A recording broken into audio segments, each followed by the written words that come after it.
Final Fantasy XIV is rapidly losing active players. That's not me saying it, we have data. Hello everyone, I am Jmulls, and we have new updated active player totals for Final Fantasy XIV from Lucky Bancho. The data goes up to May 25th, so only a couple of days before the launch of 7.25 and the release of the Occult Crescent. Look, I only found out about this earlier today. Cut me some slack. I also find stuff like this really interesting and just wanted to talk about it. Now, this graph, at least according to Google Translate, so take that as you will, tracks the number of characters with achievements published, and it uses data from the lodestone. So it's not like they're just pulling these numbers off an apple tree or something. But as I'm sure I will bring up again, the point of this video, and for what I want to talk about within this video, is not specifically on like individual numbers and how correct they are. I want to talk about overall trends and why I think the game is going in the direction that it is. That's the stuff that I find more interesting than anything.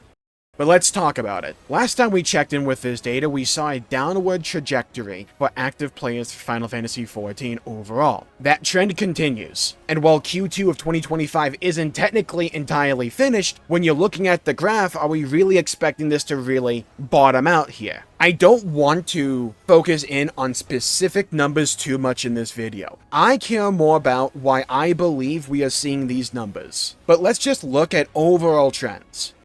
Starting with A Realm Reborn, because at this point, do we need to look at 1.0? You can see numbers go up a bit near the start, and then start to crater out at the midpoint of the expansion before it rises, going into the next expansion. And we see that pattern hold for Heavensward and Stormblood, with overall numbers continually increasing. Then Shadowbringers happens, and a whole bunch of people check the game out. And while we see a little bit of a dip initially, the numbers just continually go up from there until we get to Endwalker, where the numbers are still at their highest overall, generally speaking, but they start to consistently go down, before spiking with the release of Dawntrail again, and then they start to decline in a way we haven't really seen before in this game. And going from Q1 to the incomplete Q2, the numbers again drastically go down. In fact, looking at the data, I don't see drop-off points to the degree that we are seeing in Dawntrail ever, at least in total number of active players. If you want to look at this information and other graphs Lucky Bancho put out, I'll leave a link in the description down below so that you can peruse it at your leisure. But I want to talk about why I believe this is happening. Why are we seeing these drop-offs in players? Do I think the numbers have possibly gone up with the release of 7.25? And do I think it's likely to stay like that? Let's get into it. Let's get the elephant that is in the room addressed first and foremost. The story of Dawntrail, as we've talked about extensively on this channel, was polarizing at best. And when you have a game that was so well known and beloved for its story and storytelling, when you have a big miss that Dawntrail was for a lot of people, that is going to affect the motivation for a lot of people to continue to play. And I think that is somewhat of the reason we are seeing these numbers fall. I don't think it's the only one, and I'm not even convinced it's the main one. I just think it is a chunk of the pie.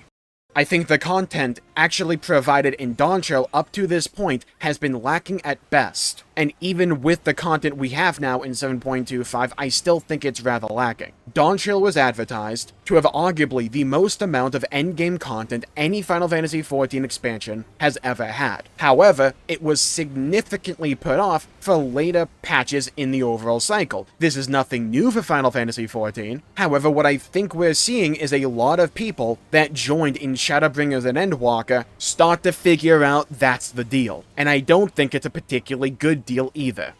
And when you're coming off the back of a story that a lot of people were wildly disappointed in, to having endgame content that doesn't live up to what you enjoyed from the game before, I think it's a recipe for disaster. I don't think there's been a piece of endgame content in Dawntrail, or even in Endwalker, if we want to go back to even then, that has been particularly sticky. What do I mean by sticky? I mean content that people are actively excited to do for long periods of time. Something that makes people want to not play other games, but to continue continue to play Final Fantasy XIV and to interact and interface with Final Fantasy XIV. We saw numerous complaints from people in regards to the Deep Dungeon and variant dungeons of Endwalker in terms of overall incentivization to continue to interact with that content. And when we come to Dawntrail, I don't think Chaotic Raids was the thing to really lead off with.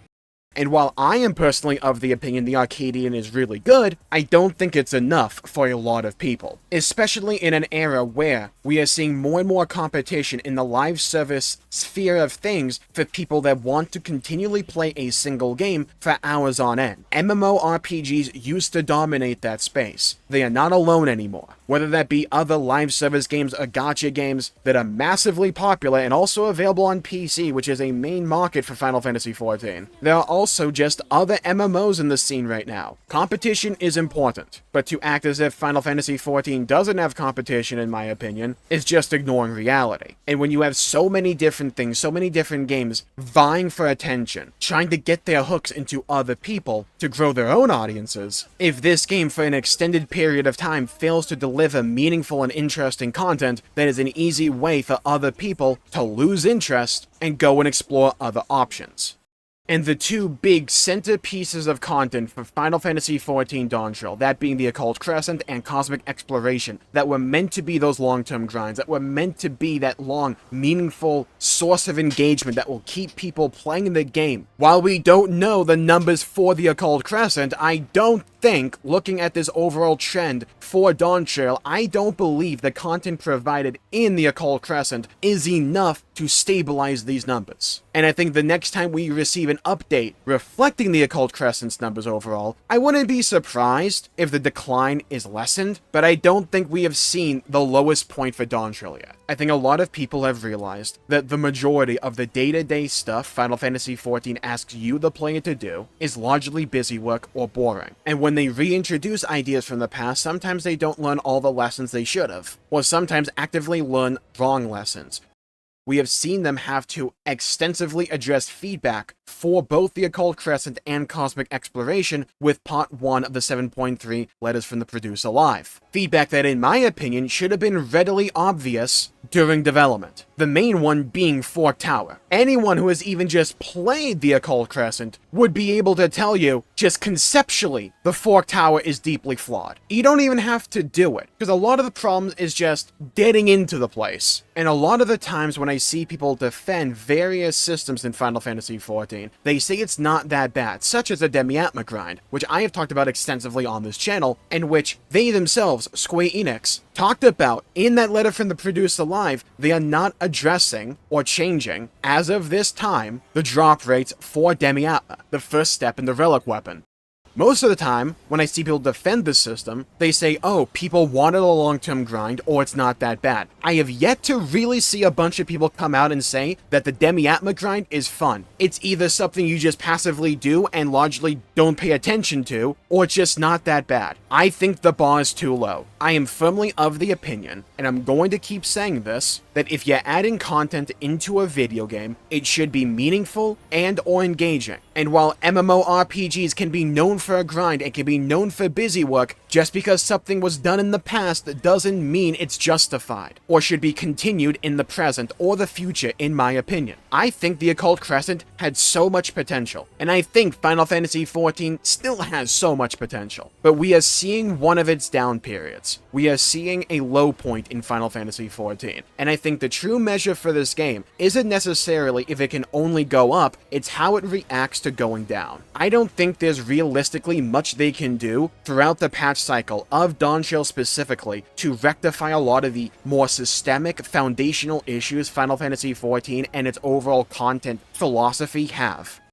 8.0, in my opinion, 8.x, will be the big moment where can you learn from the lessons of the past, because we've seen other MMOs, World of Warcraft, have really bad expansions. And I mean way worse than Dawntrail. Like top to bottom, not a good idea in sight levels of bad. And we have seen those games rebound afterwards. The reason we see so much polarized discussion surrounding Final Fantasy XIV is because there's a lot of people that still want to love the game. Myself and many others fell in love with this game at some point in time because the game itself was really dang good. I think when Final Fantasy XIV job design is on point, it's super fun and rewarding and interesting. I think when Final Fantasy XIV fight design is on point, which is one of Dawntrail's few strengths in my opinion, fight design is both memorable, fun, and engaging. When Final Fantasy XIV's story is on point, we are all cognizant of how good it is. If I were to don my tinfoil hat and proclaim a conspiracy, we have seen Final Fantasy XIV kind of be the backbone for Square Enix overall. So I wouldn't be surprised if a lot of the reasons we have seen repetition in overall game design, a reluctance to take massive risks that myself and many others believe this game needs to take, and why this game is kind of stagnated content-wise is because they're afraid of moving away from the established formula that worked for them for the longest time. But in my opinion, if I were to give a suggestion, it would be that sometimes risks are necessary.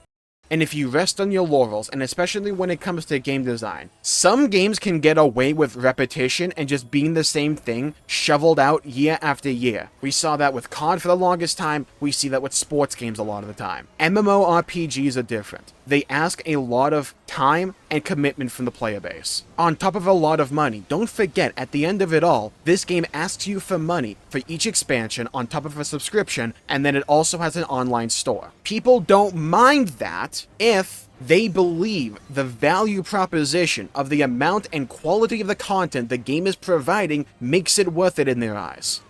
And I think what we're seeing with Dawntrail is that for a lot of people, they don't view it to be worth it in comparison to a lot of the competition, a lot of which can be free to play, by the way, and not just for a few expansions, just like overall in terms of the experience. And people are going, I think I would have fun elsewhere. Why am I still doing this? For a game like Final Fantasy XIV, for MMORPGs overall, it is important to continue to be exciting, to introduce new things, to try new things. And if something doesn't work initially, you have to be willing to either say we are not doing that again, like Covenants from World of Warcraft, or to say, okay, how can we improve upon this? How can we take this idea that may have been flawed, but has a good foundation? How can we improve upon this? This is where I think Final Fantasy XIV largely struggles. I think the Occult Crescent and systems like that have really good first impressions.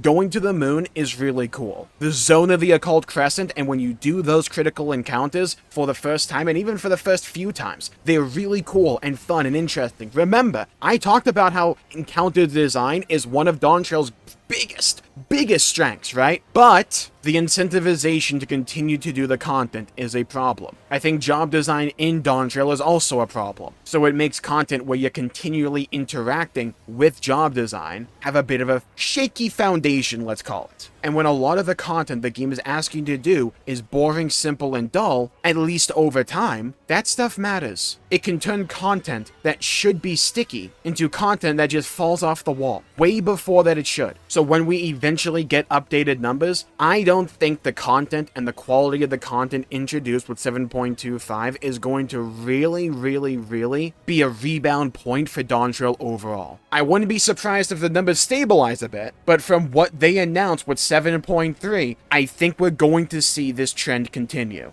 Because I didn't see anything in 7.3 unless they pull out all the stops with the deep dungeon, and they just really haven't gone into that yet. Who knows, it kind of just looked like another deep dungeon. I don't think the content being offered in 7.3 is enough of an X factor to really address the reasons we're seeing these big drop-offs in players, and active players at that. Time will tell though. Thank you all for tuning in, my pleasure for making the video. If you enjoyed it, please leave a like and subscribe. It really helps the channel out and helps support future content, and I greatly appreciate it. Stay safe, have a great day. Leave a comment down below with how you are enjoying the state of the game for right now for Final Fantasy XIV. Are you invested? Are you on board? Do you love it? What is it that you like? What is it that you love? And if you've started to fade on it or have just completely soured on the game, I would love to hear why. And I would ask that you be specific in your reasons why, because I think constructive feedback is the best thing that we can do, just overall as players, if we want to see this game get better, because I think it can. And with that, I'll call the video there for the day. Thank you all for tuning in, stay safe, have a great day, and I'll see you all next time. Bye bye everybody, until we meet again.